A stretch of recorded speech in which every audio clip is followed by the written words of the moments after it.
السلام عليكم، مرحبا بكم معايا في فيديو جديد ان شاء الله. اليوم كما كتشوفوا نشارك معكم هذا البودين اللي معدل بالخبز، الخبز وبيضات والحليب. صافي ساهل ماهل، كيوجد دغيا دغيا دغيا وكيجي اكثر من رائع. كيجي المذاق ديالو غزال بزاف بزاف، وكيقدر تخدمو سخون اولا بارد كما بغيتي نتينا. اول حاجه غادي نعملو كراميل. عندي هنايا 5 مغارب كبارين ديال السكر، غادي نضيف عليهم 2 مغارب كبارين ديال الماء، واحد بضع نقط الليمون وصافي. وغادي نخليهم تيرجع على حسب يعني كراميل، نخليهم على نار هادئه حتى كيرجع كراميل. ملي يرجع لي هيدا كراميل صافي غادي نطفي العافيه، وغادي نزيد واحد المغروفه صغيره د الزبده، وغادي ندوبها طبعا. يعني العافيه كنكون طفيتها صافي.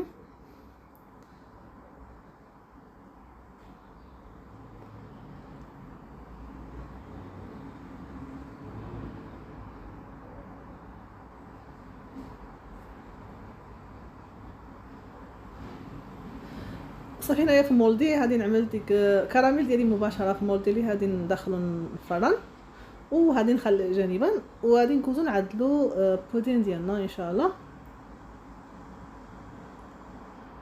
انا استعملت الحليب كوكو، تقدر تستعملوا طبعا الحليب عادي كما بغيتو.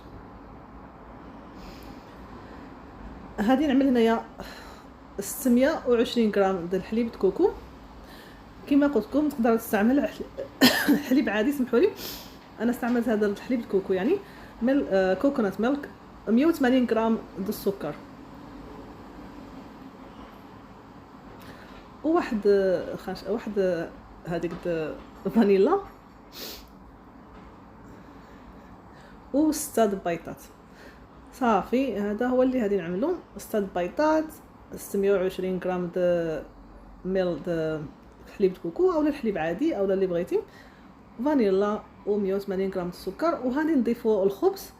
انا غادي نضيف ما بين 130 حتى 200 غرام د الخبز يابس. يعني الخبز اذا كان عندك يابس، اولا اذا ما كانش تقدر تستعمل شي خبز طري. شني خصك تحمرو شتيتو في الفران، ما خصوش يتحمر، ولكن هي باش يقصح شتيتو صافي.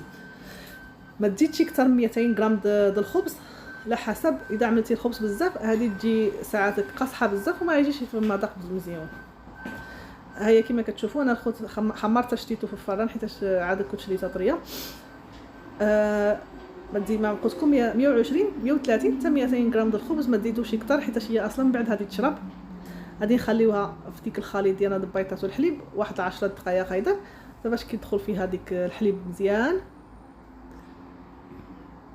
وما تعملوش الخبز بزاف كما قلت لكم، على حسب ساعات يجي يعني قاصح بزاف ما يجيش المذاق مزيان. صافي دابا هنايا في الاخر ملي جازت 10 دقائق بقيت كنحركها هيدا بواحد الخلاط اليدوي باش نفتت ديك الخبز. وصافي كتبقى يعني ما كتذوبش مره طبعا، ولكن المهم كتحاول تذوب شحال ما قدرتي. المهم ما تخليش ديك الطرفين كبارين ديال الخبز وصافي.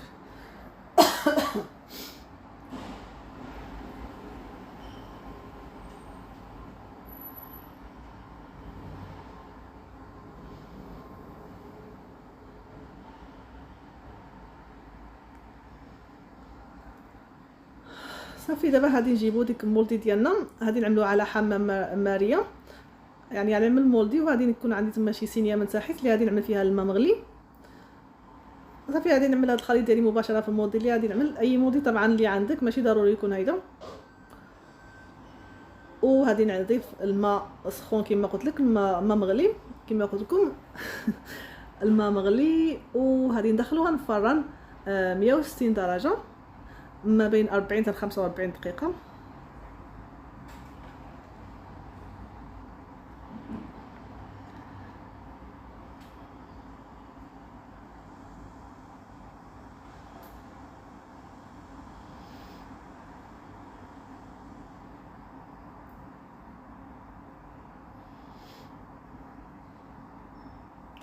دابا هنايا ملي خرج لي من الفران انا خليته واحد 10 دقائق هيدا كيبرد شتيتو، وعاد كنعملو هنايا نقلبو في الطبسيل ديالي.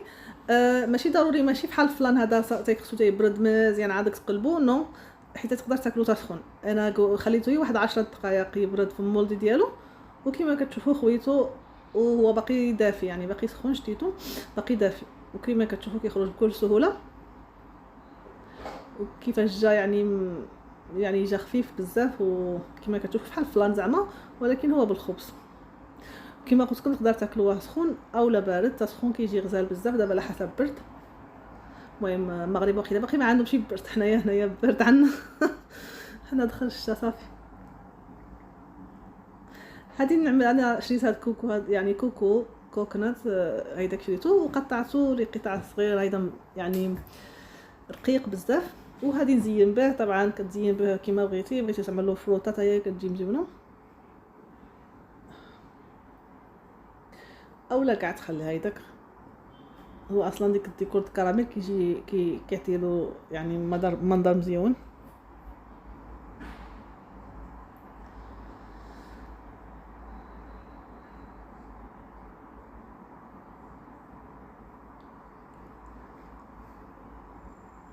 وصافي. في الحقيقه جا غزال بزاف، المذاق ديالو ولادي عجبهم بزاف، يعني سلاوه الدغيا. هنقطع لكم هنايا واحد الطرف باش تشوفوا من الداخل كيفاش كيجي.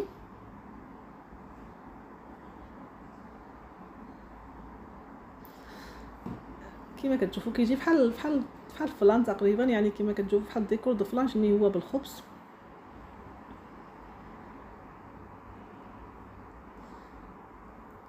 المذاق جا ديالو غزال، و يعني صارت عمل حليب عادي كما قلت لكم، ولكن ديك المذاق الكوكو انا كيعجبني، يعني الوحيد اللي كيعجبو الكوكو عمل حليب كوكو كيجي احسن، كيجي مذاق واعر بزاف.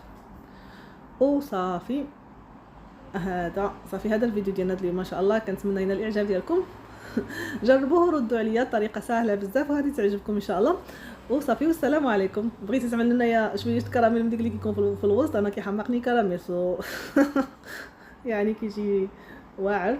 المهم نخليكم ان شاء الله. السلام عليكم ورحمه الله تعالى وبركاته.